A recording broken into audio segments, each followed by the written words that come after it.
Good morning. I am Denis, a gender-fluid, queer, and radical fairy. This morning, I heard the word weaving, and just before this service, my bestie and I were just looking at the stained glass window for Yukon. And I invite all of you to look at it today. On there it says, "The soul of David was knit with the soul of Nathan." And for me, it was like this moment of that this affirm process was already woven into the fabric of this church. A year ago, my bestie and I hauled my mattress out of a dumpster. We laughed anxiously as we inspected it for the nasty things one finds in a garbage room, and the weight of it forced us to drag it across the indoor parking lot. At least I thought one problem was solved. I remember sitting on a bus, my brain like shocked molasses, faced with the naked reality of my choices.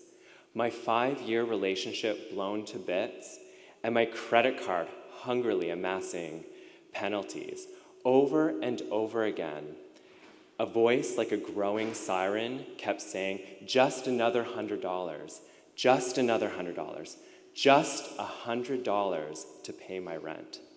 Then, by some intersection of forces and powers, not of my understanding, a client wanted to pay people to attend their wedding.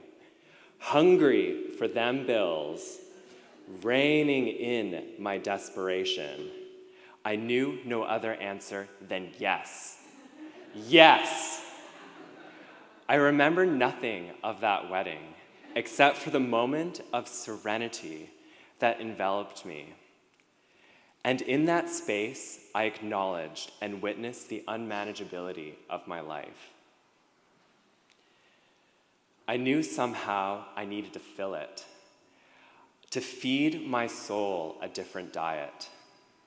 In that moment, I committed to get the sourness of my life out, to join things, to embrace my higher power, work the 12 steps, and dare I say it, attend church.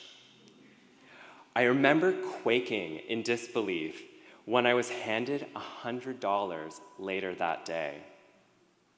At that time, I was reading The Artist's Way. Don't do it. It will disrupt your life. And binge watching Oprah. Oprah often says, we cannot do it alone. We cannot get through this life alone. That we must be willing to reach beyond ourselves. I honestly felt in that moment that this thing beyond me, God, the universe, a higher power of your understanding, that it truly cared about me, that it paid attention and answered my call. So I thought, I guess I'm going to church. Listening to my first service at Canadian Memorial, I almost wanted to pinch myself. Feminism, patriarchy, dismantling capitalism? Was I really in a church? For me, attending church was an act of rebellion against myself, against my identity, politics, and community. For me, coming out as gay meant a murdering of my faith, of killing that part of me where God dwelled.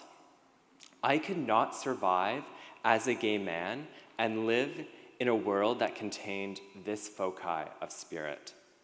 Like many of you, I grew up with the stories told in this place. They were embedded in my bones and were the first lens from which I operated.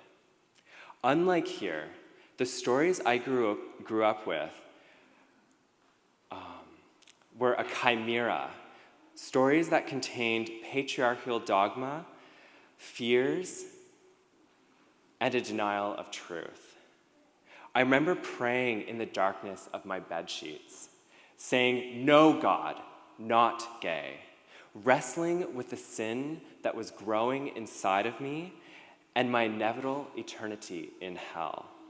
In my loneliness, in the gravity of what it meant living in a universe unloved by God, I did the only thing I could: survival by rejection. And yet I still sought, I still craved to be in communion, to be in the embrace of a loving universe, for I am ultimately a spiritual being. Choosing to finally come out to myself did not mean that the stories and patterns suddenly ended in an eruption of rainbows and unicorns, but that those shadow voices still chattered in the stillness of the night. Of hearing my mamere in her gruff, cigarette-encrusted voice saying that fire will rain upon the gays, or my mother's revulsion towards gay men having children, of the fear of potential violence inflicted by my father, or the schoolyard kids calling me a girl. Even myself, a victim of my own internalized homophobia, spent my teen years believing that I was mentally ill, or a product of my childhood traumas, or telling myself that I would not be that kind of gay.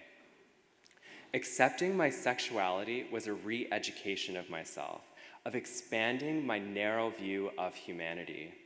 As I learned, my family learned too, and in their own way and time, came to accept and learn along with me.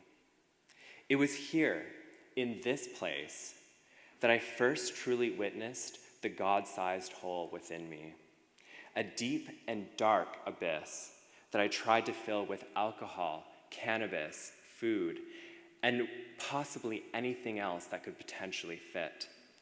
Being here meant I could finally heal wounds I didn't even know I had, and wounds that can only be healed in a place like this, or relearning the stories, dismantling the old rhetoric, and opening myself to a loving God. This is the power of an affirming congregation, of being a place where all are welcome so that they too can heal, to find a state of inner reconciliation, to undo the harms of generations, to undo the wounds of the soul we all personally feel. I honestly believe when we accept and affirm others, we are also affirming ourselves, that you too are safe to be here. This is not just for me, but for all of you as well, that all of us can find refuge in God. Thank you.